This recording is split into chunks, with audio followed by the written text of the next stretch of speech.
Here we have a batch of model images, all from the same photo stand. Let's say there's a common preset you have to use all the time. Images like this are supposed to be isolated on a white background. There's a lot of light involved and it leads to a contrast decrease. The images are not faulty, it's inevitable when you use a lot of light. Contrast drops and saturation follows, but we can bring them back easily. In cases like this, a basic preset can be clarity +15, saturation +15, and blacks -15. Not a big deal, but why not? You don't have to do anything else at this stage. Any changes you make in Camera Raw can be saved in form of a preset, a special kind of file that can be used to apply the same changes to any other images. To save a preset, click on the upper right corner of any tab, then click on the Save Settings command in the menu that appears. This will bring you to the Save Settings window, where you have to choose what exactly you want to save. What we just did to the images is located in the basic subset, so pick it and press Save, and then just think of some name for it.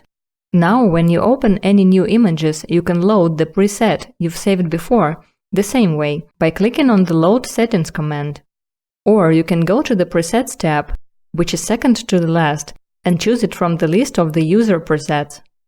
When you open images, make sure you select them all by pressing Ctrl-A, otherwise the changes will only be applied to the first image.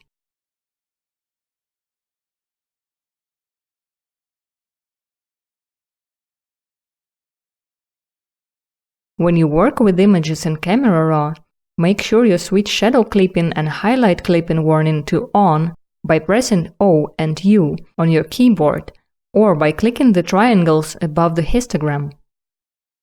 Black pixels will turn blue and white pixels will turn red to become noticeable.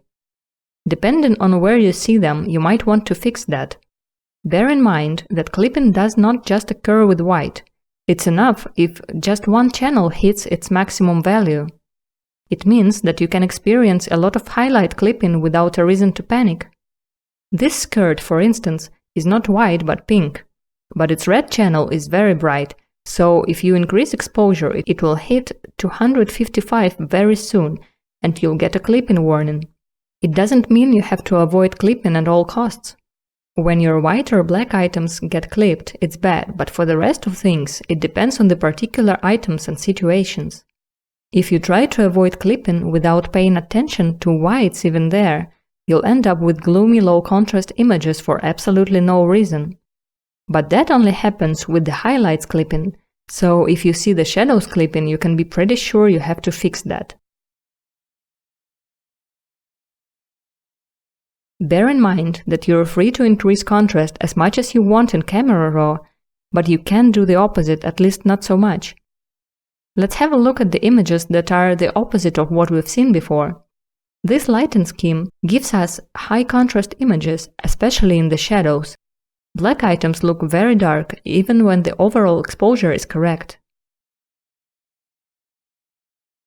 If you try to fix it by moving the black slider to the right, it will not help much, and at the same time it will also affect the whole image. It will make the model look brighter and it will decrease the overall contrast, not just in the shadows. There's a huge flaw of Camera Raw. The fact that you're not able to fix the deepest shadows without overexposing the rest of the image. But it's not a big deal. In cases like this, set the black slider to something that helps a little bit and make sure it's not too much, so that the overall contrast doesn't get ruined. We'll be dealing with black stuff later in Photoshop. It's faster than moving all the sliders back and forth to find the solution.